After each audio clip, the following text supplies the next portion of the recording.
What round they rise to find ass? You're playing touch butt with that dork in the park, the ponytail. And I'm the one who ain't got no training partner. I don't think so. You seem to have it all figured out when you're playing midget. Damn it! 60 G's, baby!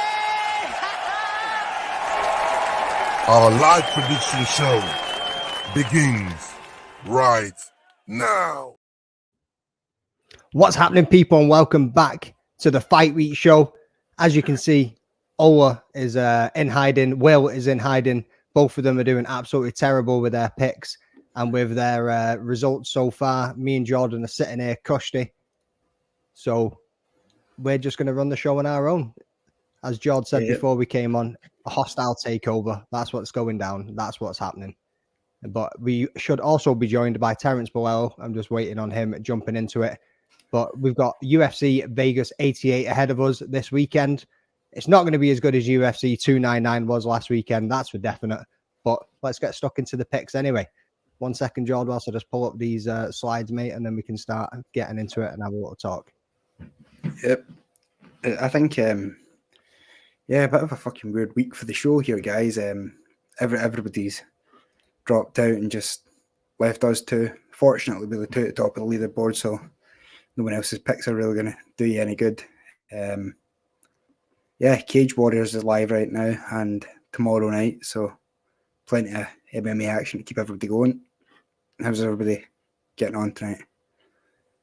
Got Robbie Brown in about damn time. Yep, you can blame everybody but us two. Feel free to go and find their social media, send them abuse, especially Leroy. This isn't really Leroy's fault, but he deserves abuse at all times. So if you go and find him as SNLs and stuff like that, you'll find them. Just give him a big fuck you, Leroy, in the chat. And again, Will was meant to be joining us on allofaSudden.lastminute.com. He said, see you later. Oh, it is wrapped up, to be fair. He did mention it days ago that he's wrapped up with some family responsibilities, but he will be back next week. I'll see you here. But yeah. Let's get going, mate. Let's get going. We got Beans MMA in the chat. Cheers for joining as always, dude. And Robbie, mate, like you were doing anything else, sitting there about damn time. I know what you were doing, hee-haw, just sitting, waiting on us turning up. So let's go. So we got Chad Anohiga versus Charalampos Gregorio. Bantamweight, 135 pounds, 12-7-0 record for Chad. I'm not even going to try and say his last name because I absolutely butcher it. Gregorio, 8-3-0, 37-31. What are you saying, George? What's the odds, mate? Yeah, Gregorio is the favourite at 10-17 with Chad at 7-5. Wicked. So how do you see this one playing out? All right. This... Chad's not really been exceptional in the UFC. He's a sort of 50-50 fighter, if we're being kind. I'm going to take the debuting fighter here to come and hopefully make an impression, although I could see it going either way. I'm not particularly sold on this one. It's the opening sort of fight night card, so this one's... We're going to learn more about the fighter after this, but until then, it's just a guess. Yeah, stick with favourite, though. Yeah, that's what I'm going with as well. You might have seen it on my video, people, but I'm going with the favourite in this one too. I know he's definitely hittable anyway. I mean, you've seen him in his fights. He's not really got much to it. And coming up against a striker that's got the power that Gregorio's got, I can see him getting it done.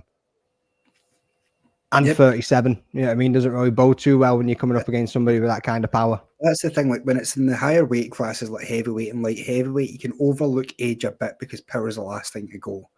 But the lighter the weight classes get, I don't know, age is a big factor, I feel. Mm-hmm. And Gregorio's finished his last 4 opponents as well. You know what I mean? Yep.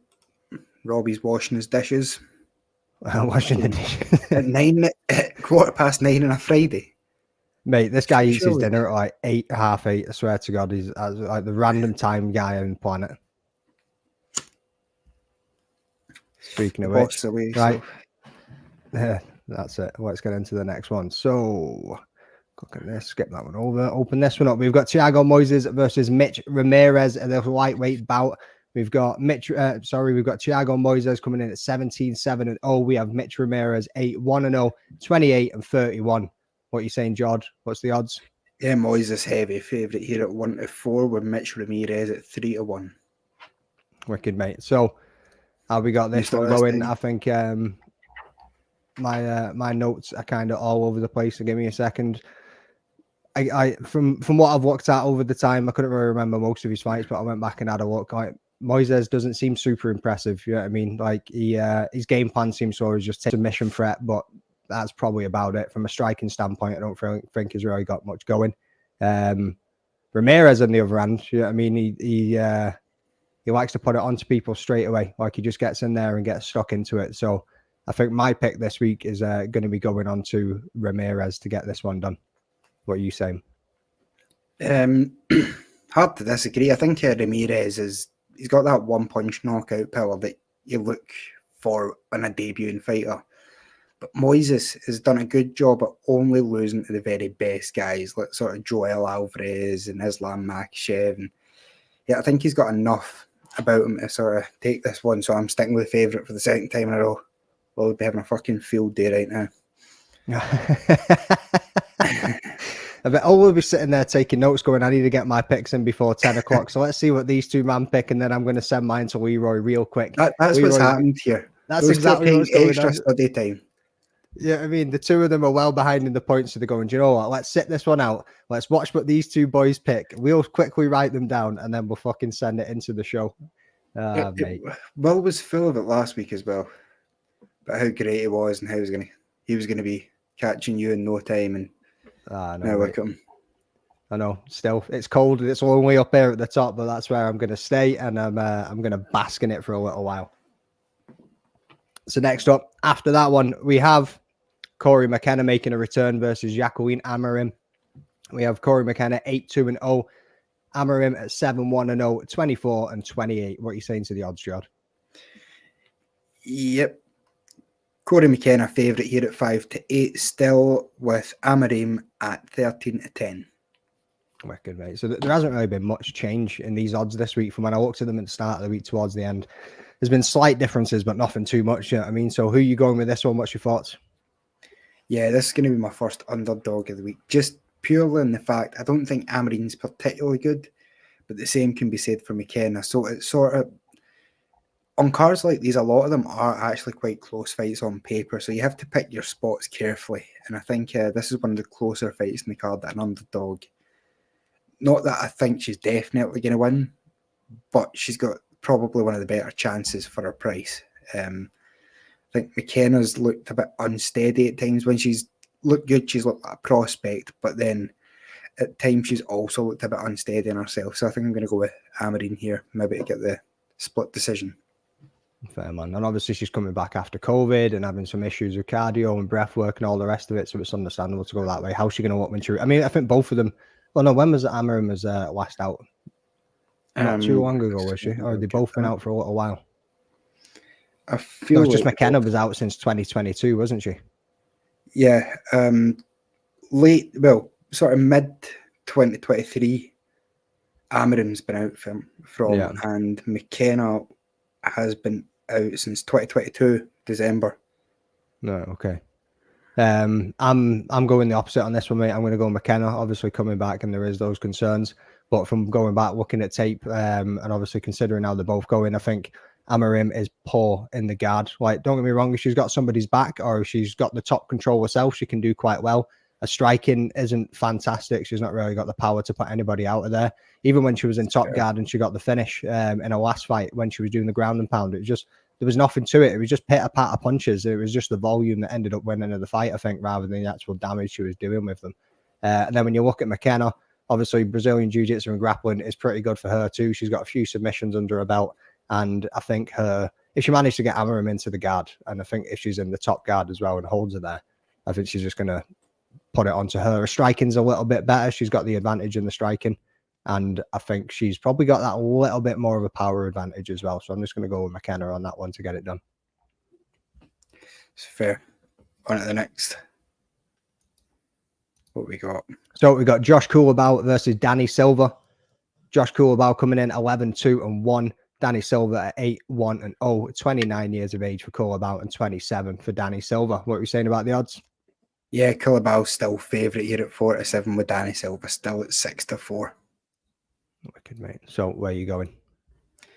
Yeah, I'm in the favourite here. I think Danny Silva, unjustified in sort of the way how close this fight is in the odds. I don't think Killabau's been particularly bad in the UFC. I don't think he's looked like a world beater, but a guy that won a decision on the Contender Series coming in this close, and the prices, I couldn't take him. So yeah, stick with the favourite here. Who you got? That's fair, mate. I'm going with the underdog on this one. Yeah, I mean, short notice as well. This fight was meant to be against was it Brad Riddell, or is that his name? Or probably Chad Riddell or something along them lines. No, Brad Riddell. I think it was Brad Riddell, wasn't it? Yeah. So obviously, Silva. Yeah, I mean, coming in from the LFA, won his UFC contract by beating Pacheco in the Contender Series unanimous decision. But like you say, I just don't think Killabau, like he's not that world beater. He's not looked absolutely fantastic. He comes in and chops the legs, and he seems to have an absolute kick off with some guys when he wants to. I mean, that's all he seems to really do. To be honest with you, he doesn't really put it onto people too much. It's just leg work. And I think Silva's going to edge it from the power and speed that he's shown in his Dana White Contender Series. He's in your face all the time. He's like relentless with it. He does like to take a punch, though. Yeah, I mean, he will just stand there and just let somebody crack him. That is the only thing. But I think he can come in and get this one done. That's it, mate. Yep. All right, sweet. Let's move on to the next one. This is going to be the quickest picks and prediction show you people have ever seen without Ola and Will going at each other's throat for 30 really minutes of it. Have to add something on at the end, fucking some freestyle rapping or some shit. You can take that one if you want, mate. I'm not doing that. Fuck off. I don't think I've got the accent. Don't hear many Scottish rappers. No, not at all. But anyway, we got O'Day Osborne versus Jafel Filo. O'Day Osborne 12-6-0. Filo coming at 15-3-0, 32-30. What are you saying, George? What's the odds? Yeah, once again, we're still the exact same. 5-8 for Filio's favourite, and Osborne at 13-10. Wicked, mate. Oh, and where are you going? Oh, what are you going to say? Oh, all right. Yeah. I was just going to say, I think we're going to have a Will join us any minute now. But yeah. Oh, here we go. I'm going right, now this thing's going to take an extra 20 minutes to get it fucking finished. Welcome to the 3-hour special. Yeah, Old Osborne, I'm an underdog here. I think good reach, good striking. He's not great once he has to defend submissions, but getting him there can be pretty tough. I think Fiallo is decent. He looked better, and slowly as times went on, he seemed a bit one-dimensional. So I'm taking Old Osborne here. Third round, flying knee, knockout. Wolf, you're calling it as well, not just picking I've it. had You're calling fucking it type visions in this fight, mate. Right, okay, fair visions. enough. I'm with you on that one. I think O'Day's going to get this one done. Yeah, I mean, it's a tough one to call. No, you can't. No, because every time I'm trying to beat you here, and every time that's fine. You can't. You're 9 points behind me, mate. So it's not looking likely in the near future anyway. So.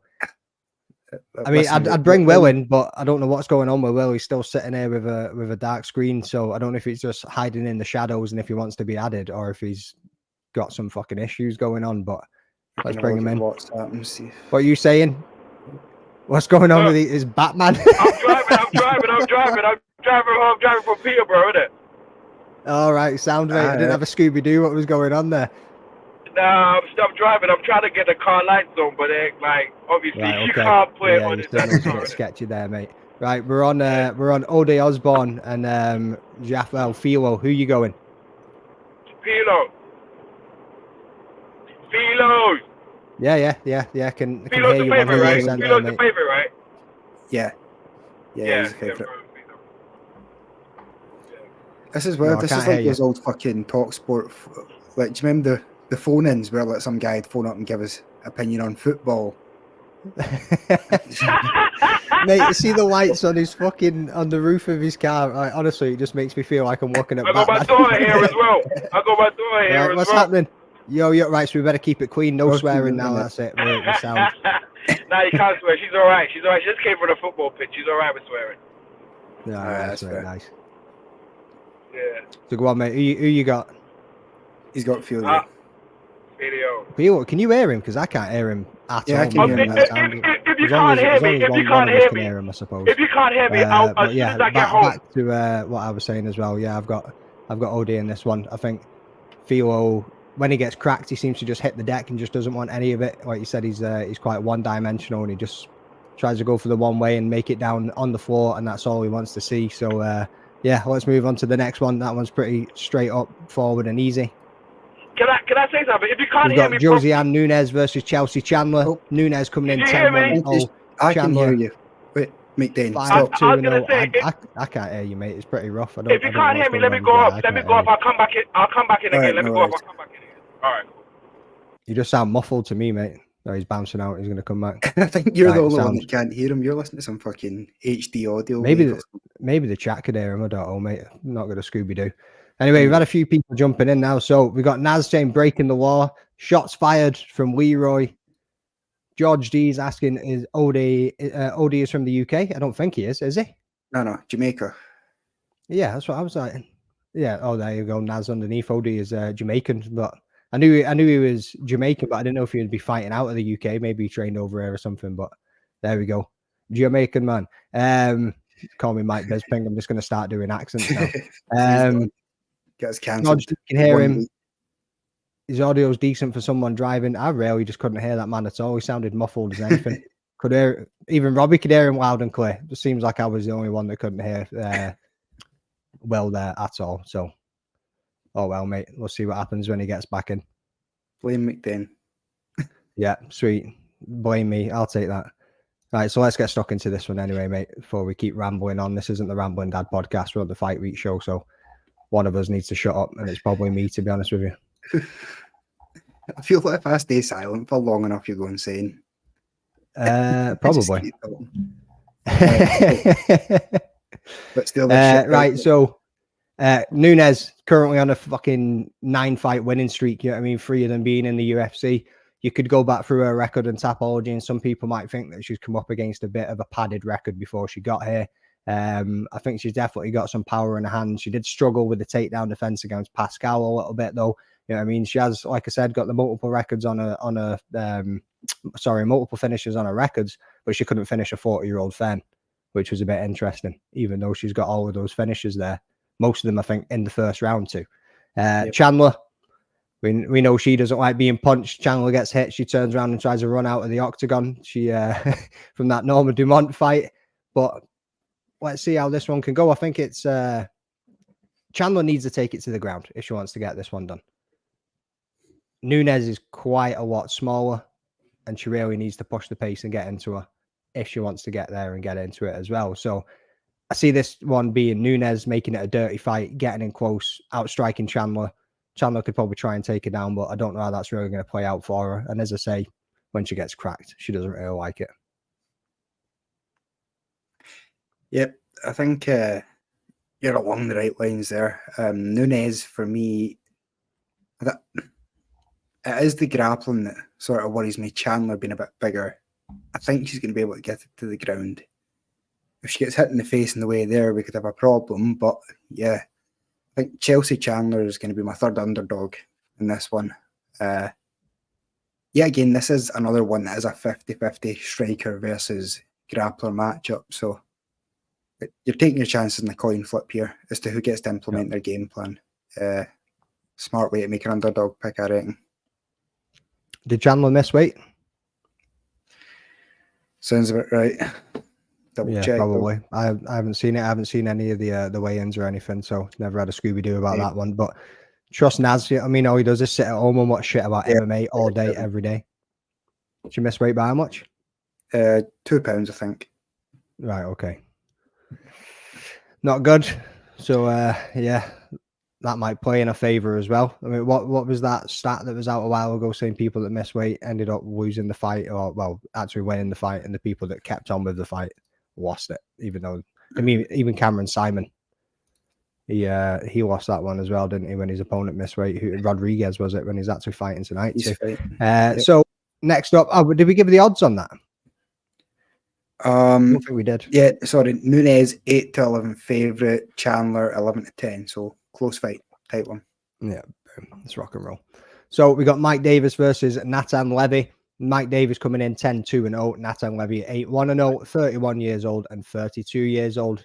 Hit us with those odds. Yep, heavy favourite here for Mike Davis at 2-9, with Natan Levy at 7-2.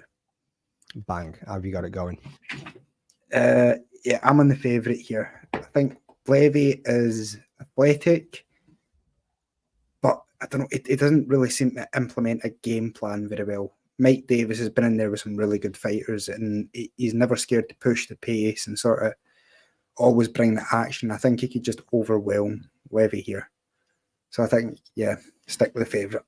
What about you? I'm the same, mate. I'm sticking shoulder to shoulder with you here on these points.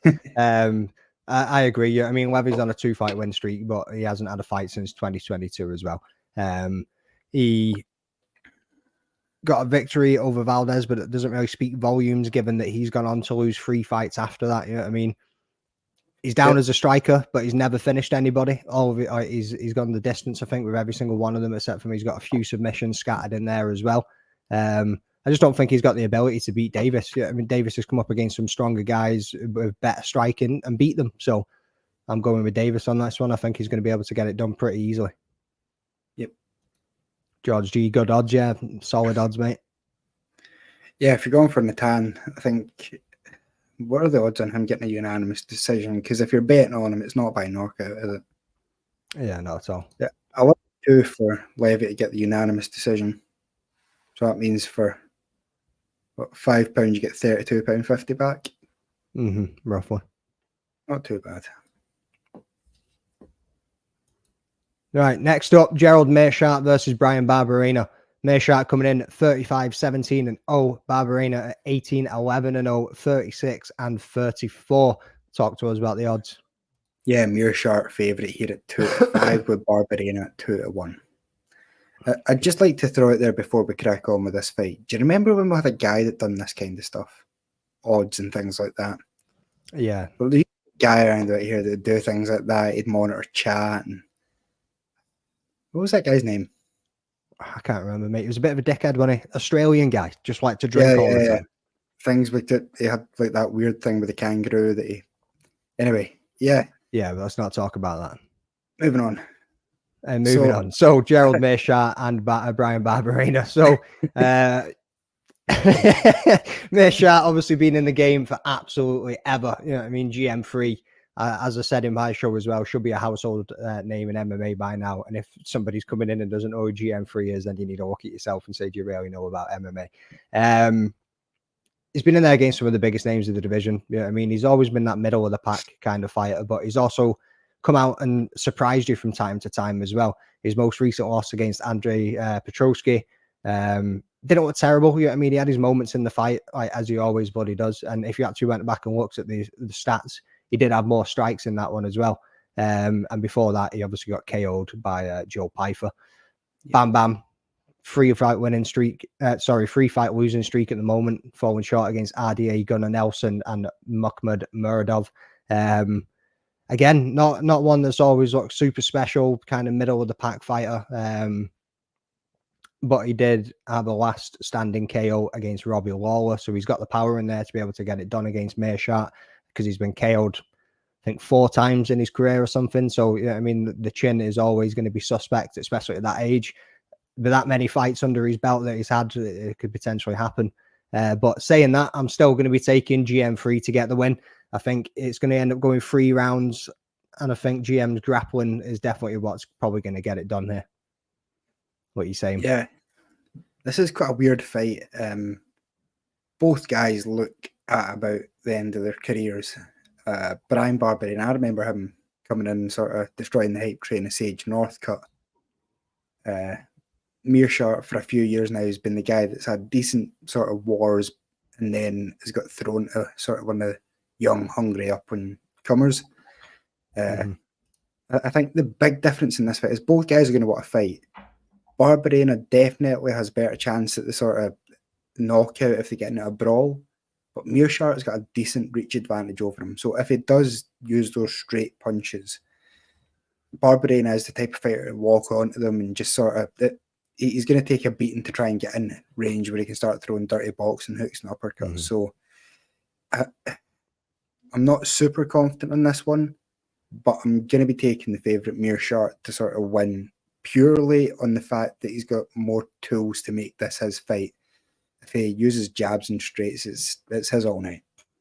Now, like I say, if he mixes it up with the takedowns too, because as we've seen Barberena when he gets taken down, doesn't really survive that long and doesn't do that well. You know what I mean? But like you say, he does bring the fight every time that he turns up, and he's always willing to absolutely throw down. But you've got to be in the range, and Meerschaert's got that reach advantage to keep him at bay, I suppose. Up next, we have boom, Pani Kianzad versus Macy Chiasson. Kianzad coming in at 16-7-0. Chiasson coming in at 8-3-0. 32 years old for both of these women, and neither of them have had a fight in 2 years. What are you saying, George? What's the odds on this? Yeah, still the exact same. Macy's favourite at 4-9 with Pani at 15-8. Yeah, who are you taking, mate? I'm with a favourite. I mean, I could use Naz's theory why this is going to win, but I think Macy's probably just the tougher fighter, better boxer. Yeah, I'm not got super strong feelings either way on this one, other than I think Macy's probably going to do it because her striking's a bit better. Fair, mate, fair. Then shout out there to AFC always. What's happening, man? Thanks for jumping in. Pain White Bane, see you in the chat. A man's name I probably can't pronounce, so I'm not going to say it. Big up, brother. What's happening? But yeah, let's get back to these fights. I think you should try and say his name, mate. I really don't want to try and say his name because I don't want to offend the man. You know what I mean? But we can give it a go. Go Sealy Buffelezi. Buffelezi. If I'm wrong, go and type it out how it's pronounced in the chat, and let's see if I got anywhere near that one. I'll just call him Sealy, man. That's probably the closest I'll get to it. Where's my badge gone? I don't know, mate. What badge did you have? The only person that should have a badge on this stream is me, because I'm top of the table, and that's me just blowing my own trumpet. But you've got a badge. You got a special parking space and everything. With my name on it, like a golf club house captain. Yeah, nobody better be parking in my spot. Yeah, so Kianzad lost the Macy back in. Say that again, mate. The blue one. Is it not nice blue one? So yeah, Kianzad lost against Macy back in 2018 in the Ultimate Fighter finale via a rear naked choke. Went on to a 4-fight winning streak after that. You know what I mean? But being a lose one, win one, lose one kind of fighter since that 4-fight winning streak. Chiasson's looking to move up the rankings from 10th. Lost to Irene Aldana, who landed an up kick to the liver. Even though Chiasson looked like she was winning that fight over the rounds, I think it came in the 3rd round. It was just out of nowhere, boom, big dirty up kick, and that just put her out of the game straight away. So, yeah, like I say, both of the ladies have been inactive for quite a while. They've never done anything to kind of separate themselves from the pack or from each other. To be honest, when you look at both of them, you're not like leaning more to one or to the other in terms of skill set or ability. So, yeah, let's just see how this one plays out. But I'm going to be backing Chiasson to get this one done as well. Decision victory. And that's how I see this one going. So bear with me, people, because like we said, we haven't got some Australian douchebag doing this bit for us. So up next, we've got Christian Rodriguez versus Isaac Dulgarian. Rodriguez coming in 10-1-0. Isaac Dulgarian 6-0-0, 26-27. Give us the odds, Jord. Yeah, Dulgarian favourite at 4-7 with Rodriguez at 6-4.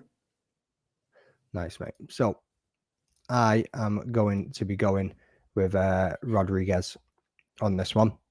It's a good matchup. It's a tough one to choose, to be honest with you. But obviously Rodriguez missed weight, like I said in that Simon fight, is now moved up to featherweight. Dulgarian starts out really, really quick. He's got a finish in every single one of his fights in the 1st round. Never seen him get out of that 1st round, and I think we've seen Rodriguez in there with some dudes that can crack. So he's definitely got the chin to weather the storm and get out of the 1st round. And then what's Dulgarian going to look like in the 2nd and 3rd would be my points of looking at that. And I think that Rodriguez will be able to cruise to a decision victory on this one. Yeah, I'm on the opposite end. I knew you would be. C-Rod is, I think he's good at bantamweight, but he's gone up and he's fighting a hitter straight away. The guy that Dulgarian ended up beating, Francis Marshall, he fights out of New England. Really good fighter himself. Only just lost to Gomes, who's a physical freak type fighter. But I think, I think Rodriguez is going to sort of underestimate the weight difference here because Dulgarian's cutting down from about 165 if you're being kind. So, yeah, I think he gets knocked out maybe in the first or second here. No, fair, mate. Fair. I did think that as well when I was looking at him picking it. I was like, yeah, I mean, Dulgarian's obviously coming in there 145, but he's cutting weight to get down to that. So I'm like, he is going to be a heavier dude walking in. So what's going to look like for Rodriguez? But like I say, Rodriguez has been good though. He's been decent. A lot of good prospects at bantamweight. Mm-hmm. Yeah. So yeah, that's the two picks, and let's just jump quick back to this chat because I just want to absolutely fucking pat myself on the back for this one. Boom. Got it right, bro. And what did you get right? Say it again. To Ashley. I'm not going to say it again.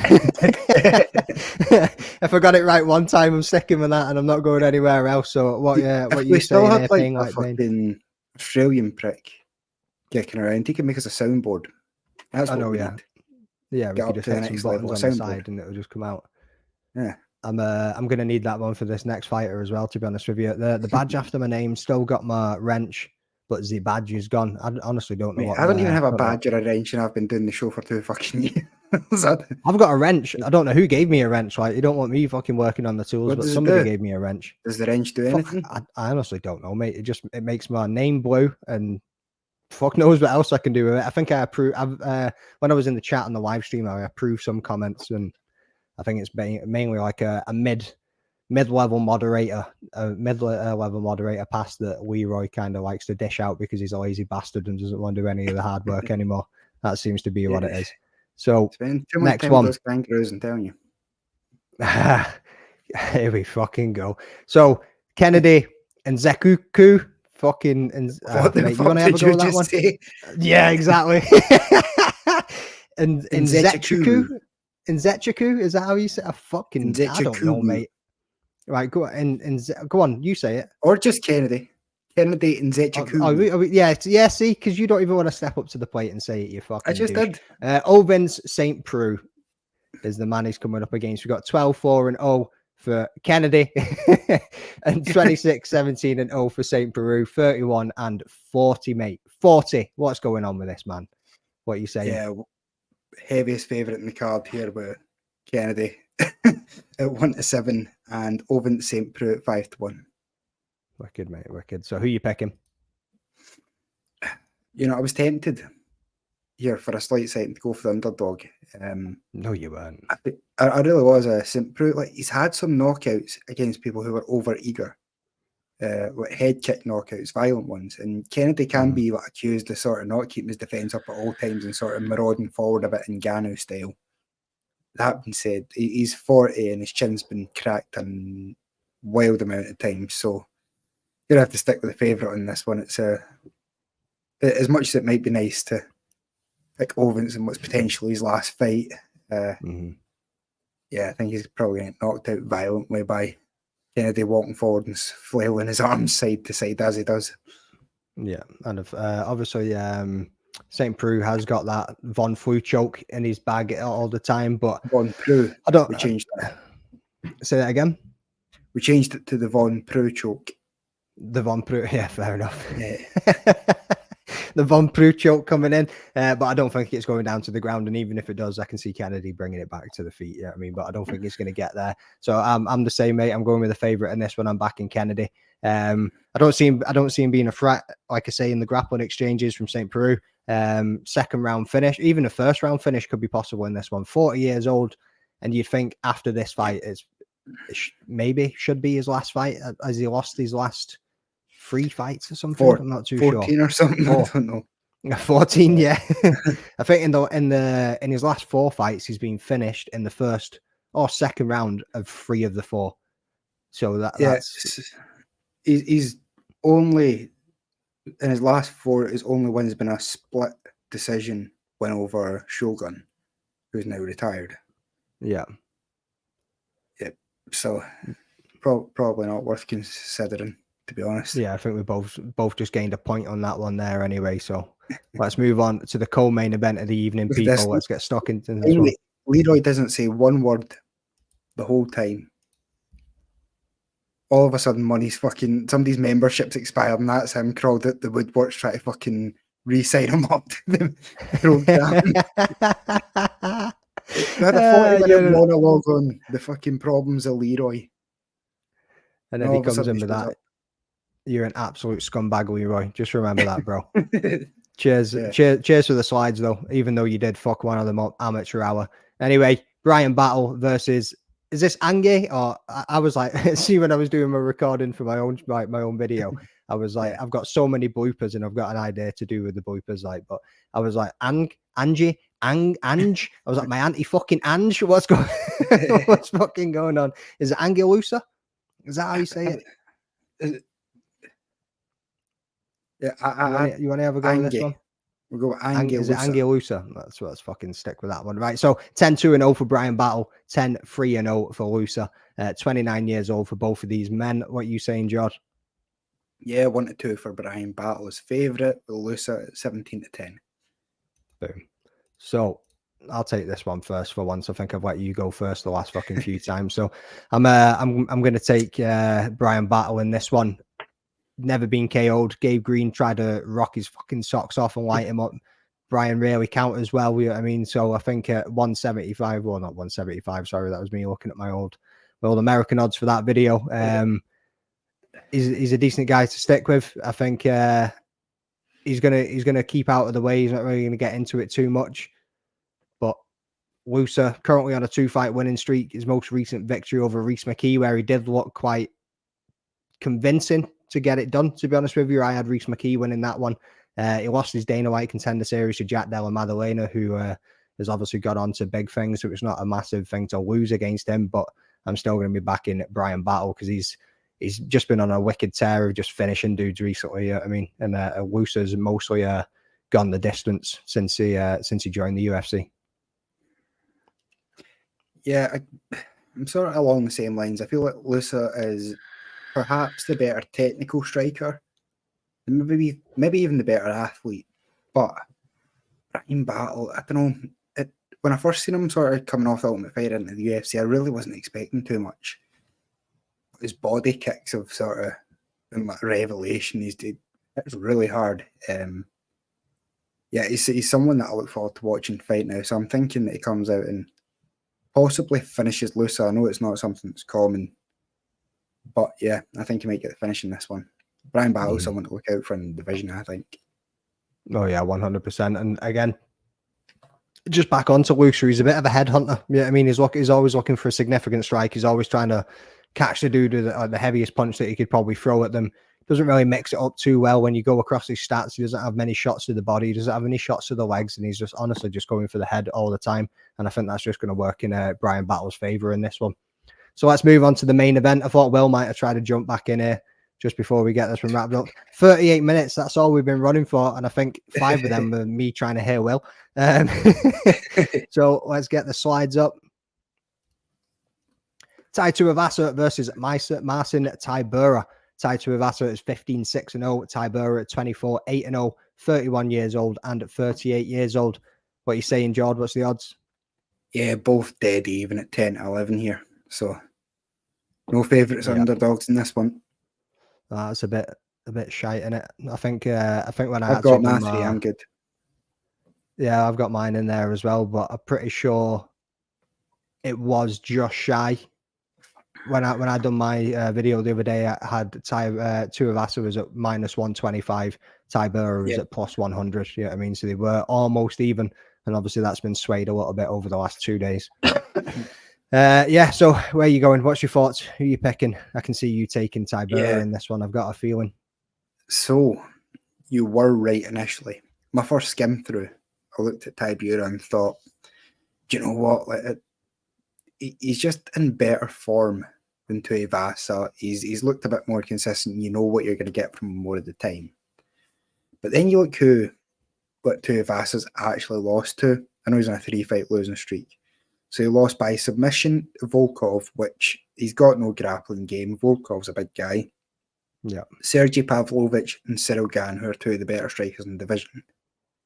Before that, he knocks out Derek Lewis, Sakai, and Greg Hardy. So big dirty elbow. Yeah, if you have a look at his like opponent and their mutual opponents, I think it's just Sakai. Tybura goes to a decision, whereas Tuivasa knocks him out. So I'm taking a chance on Ty here. I'm going to channel the spirit of Ola now that he's no longer on the show for the week. And Tuivasa goes under the bus if he loses this week. No, okay. Yeah, I'm going to take the chance that he's... I don't know, he is a better fighter. Like, he's so confusing because I feel like he's a bad fighter that somehow gets the wins. Like, he has no gas tank really to speak of. His boxing's good, but he's very hittable. Mm-hmm. Yet somehow he's like that Mark Hunt type figure, but less refined, where he always seems to find a way to get the knockouts against anyone outside the top 10. Yeah. Where you No, 100%. And what you say there with with Tai Tuivasa as well, and that Cyril Gane fight, obviously he took the loss, but it was in like the third round. You know what I mean? He had his moments in there where he was standing and banging and cracking Cyril Gane as well. So you can't really count him out when he's literally being up against the top dudes of the division, really. And he is that type of dude. He's an all or nothing fighter. It's like, I'm gonna die or you're gonna die, and that's just the way that he goes. I don't think he goes into a fight thinking, right, how can I just edge this to a victory? It's literally, I'm knocking you out or you're finishing me, and that's how it's going to be going. Like you say, Tybura, like, yeah, decision guy. You could probably rely on him knowing what he's going to do more often than not. But if you look back at Tai Tuivasa as well in that Volkov fight, he chopped the legs of Volkov like a motherfucker before he ended up getting submitted. And I think if he can come in there early, like we've seen with Tom Aspinall do as well, chop the legs of Tybura a little bit, crack him, put it on him, go in with a bit of pace and a flurry, I think he can get this one done as well. And I think he needs it now more than ever as well. Like, he really, really does need to get that finish if he wants to remain up there in the top 10 of the UFC. Obviously, these are ranked 9 and ranked 10, so there's not going to be much difference depending on who Buddy wins it. He's still going to be there. And again, Ty's never going to be a title contender, especially when we've seen him come up against the people that are, and he's failed, you know what I mean, falling short on every single one of them. So it does kind of beg the question of where's his motivation at? What's he really thinking of going into this fight? But I'm backing him too. So yeah, that's our picks, people. Obviously, nice quick show tonight. Wait, triple point thing. Oh shit! Yeah, sorry. We Almost ran right away from that. So yeah, dog of the week. That's what I think it should be called. Dog of the week, not this underdog. Go with dog of the Let's week. make it I nice, don't care, man. short and Whatever snappy. you want to call Dog of the week. Let me get my notes up and let's see who I banged on this one. I think I remember who I done, but yeah. So who have you got, mate? Are you going dog of the week? Jesus. All right. I don't even know what dogs I've taken. All right. We'll go with Ode Osborne. You going with Ode Osborne for your dog of the week? Yeah. Cool. I'm going to take Ramirez as my underdog of the week. Dog of the week, whatever you want to call it. Going with Ramirez, I think he can get it done. And I think that's going to be a nice little cheeky 3 points for me again, being one of the only guys that has hit his dog of the week the last 3 weeks running. You never know. I might be absolutely your downfall's on the way, man. It's you're going to have a bad week. I can feel it coming. It's going to start a spiral. You're going to crumble.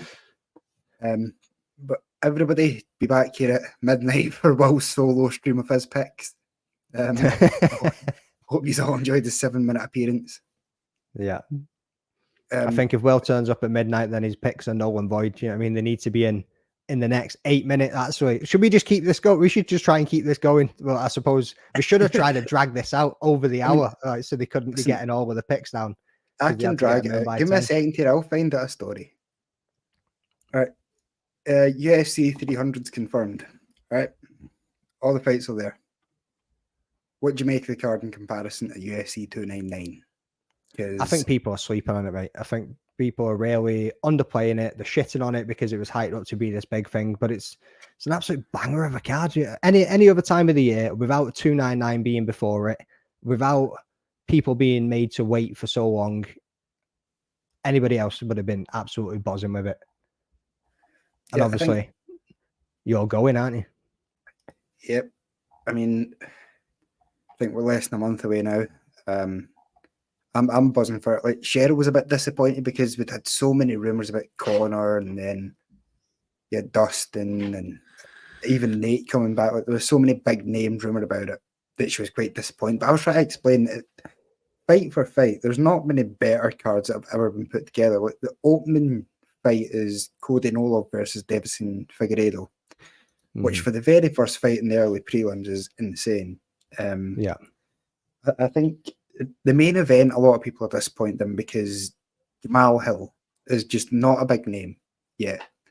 A lot of people still remember him getting his arm snapped by Paul Craig, which takes away from this sort of illusion that he's going to stand toe to toe with Alex Pereira. But I think this is a very dangerous fight for him. But he's struggled. He's been knocked out before by long rangey guys who hit hard. So I don't think it's a terrible main event.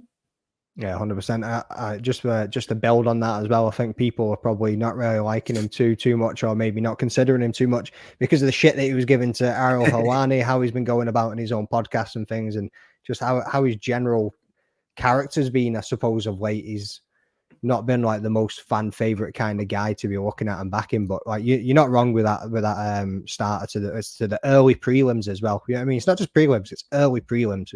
Davison Figueiredo, Cody Garbrandt. Then you got Bobby Green and Jim Miller. Like, mate, that is going to be an absolute fucking war between those two. Jessica Jamal Andrade. Hill's great, though. He's still out there like beefing with eggs on Twitter. Do you know what I mean? Like, people without profile pictures, he's out there like, giving them so much time and attention that like, and someone let him get that tattoo with 2 thumbs. That might be the worst tattoo in the UFC, right? I think Sounds like a YouTube video you might be working on, the worst tattoos in the UFC. Do you know what? That's not a bad idea. It was between him and who was it? Was it Alan Belcher that had a Johnny Cash tattoo? Yeah. It was awful. And what about Masvidal's one that he got? What was that? It was like a silhouette of his own flying knee. Yeah. Something like the umbrella from Resident Evil or something underneath it. I don't know what the fuck it was. Yeah, I think it was meant to be some fucking hippie bullshit, but MMA fighters don't get good tattoos. Like, I just don't think they exist. I don't know, man. Moicano's got some banging tattoos. Like, his are cool. Yeah, I think Volkov and Aspinall's back tattoos are pretty dope. Yeah, they're pretty sick. Yeah, and just again back to the Jamal Hill and Pereira fight. I think you're right. I think Pereira is probably going to end up getting that one done. I think he's going to crack him. I think a lot of people underestimate Pereira because he just kind of pushes forward with the same kind of game plan in every single fight, but it works and the dude's strong as fuck. And I don't see Jamal Hill being able to, move around him too much and actually be able to fight his fight just with the pressure that Pereira was going to put onto him. And especially, how long's he been out for now? Like a year, 2 years? Well, yeah. The thing though, like Jamal Hill is always seemed to be like sort of the underdog in pretty much every fight he goes into. But no, it always seems to get it done. I'm not counting him out in this one. I think the same way Izzy got the knockout. Oh, Leroy, your opinions are null and void, bro. Where are you? Are you like hiding for someone in a cupboard? You can only text every 17 minutes or something. What's going on? Fucking Australia under attack by midges or something. Yeah. Oh, mate, we've also got. I'm not even. Who was added recently? Oh, it was the Jowan Turner Renato Moicano, wasn't it? I sent that through in the chat the other night. Sadiq Youssef and Diego Lopes. That's an absolute banger of a fight too. Diego Lopez he's been the surprise package of last year for me. Like, he came out of nowhere, lost, but then since then he's been finishing. I think Sadiq Youssef is someone who's always just been on the cusp of that like top 5, but never been able to quite get in there. So like, these fights are going to be like co-main events on fight night cards. Yeah. So and some of them then could be a the fight night prelims. card. Yeah, I mean, Yeah. I think maybe 1 or 2 more fights for Diego Lopes, and that Sadiq Youssef versus Diego Lopes could be a fight night headliner. Yep. I mean, Kayla Harrison versus Holly Holm. Sure, it's not the most exciting fight on paper, but when you think about what it is, like I was it's a literally about fun to say thing. that's probably going to be the most boring fight on the card. But Holly Holm versus Olympic judokas traditionally have ended pretty fun. Like, I mean, she fought Ronda Rousey and knocked her out. Oh, she does the exact same to Kayla Harrison at UFC 300. Yeah.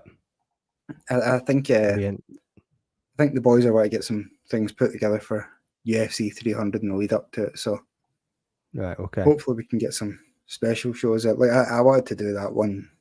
We were talking about where they get $100 budget or £100 budget to pick out bets for the card.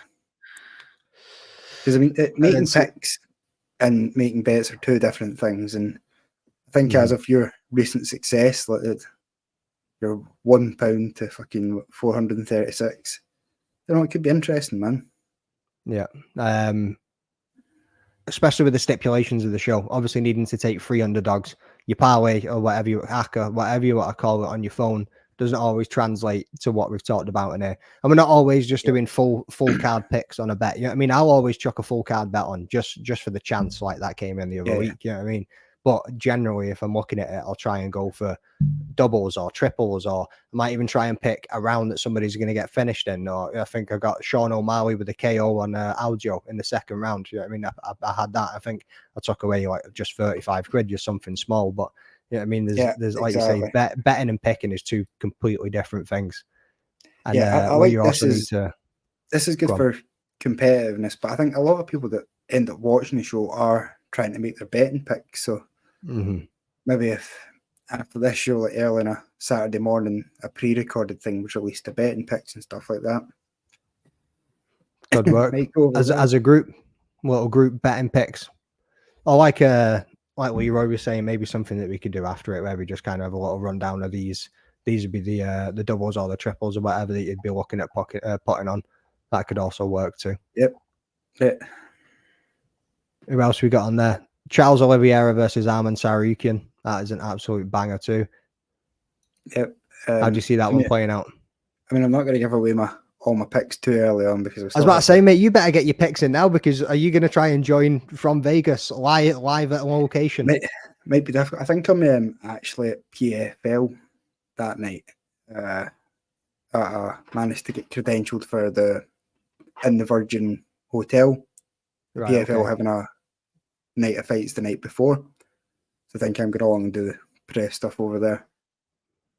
Nice, mate. But yeah, I'll manage to get my picks in first. I think, I'm not going to give away too many of my picks right now, but I think that fight is going to be the best fight in the card, but as far as it being back and forward. I think Charles's last chance at getting a shot at the title versus Arman finally getting that rematch with Islam, where he was so close to actually sort of doing it. I'd just like to take this time to say it's 10:01. And we're calling it a day. Yeah, we're calling it a day. Is there anything you'd like to say to Will? Yeah, Will, you better have got those picks in by 10 o'clock, mate, because if you didn't, null and void. You clip this, Leroy. This is the moment. Send it to the group chat right now. Will's forfeited $. Oh, Leroy's managed to escape the cupboard and get a few more messages in real quick. I think that's a good idea. Of course you think that's a good idea, because you don't have to do fucking anything for it. You know what I mean? You absolute douchebag. For every full house in the competition, they hit 75% of the time. Well, I suppose when you do look at the average, I'm quite happy with a betting average or a pick average, even with the stipulation of 3 underdogs, of 60% plus. That's not bad for MMA, like at all. That is really not a bad percentage to be hitting. You know what I mean?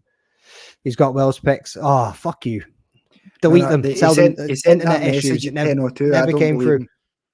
Screenshot it. Have you got Ola's picks? Have Ola's picks came in yet? I bet they come in at 9:59 after you watch this entire show.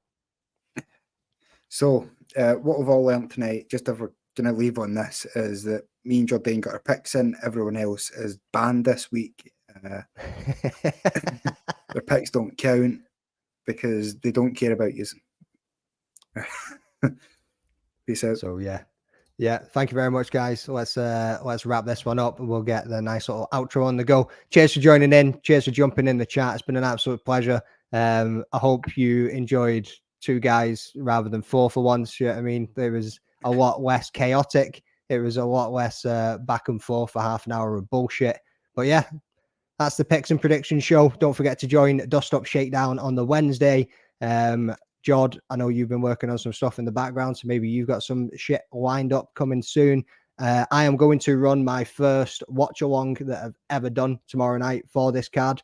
Just going to jump in. Robbie Brown, that is in the chat there, he's going to jump in with me. That's my cousin, so we're going to be sitting and chilling. I'm not sure if anybody else is going to be joining us, but yeah, keep your eye out for the content, people. And up until next Friday, we are out. And yeah, I say we are out, and then I can't even find the outro. So where are we going? John Anik. Okay, now. Peace, bitches. Hey guys, this is John Anik from the UFC. You're watching the Fight Week Show. Please subscribe. Not now, but right now. Subscribe to the Fight Week Show. We'll see you guys on the road soon.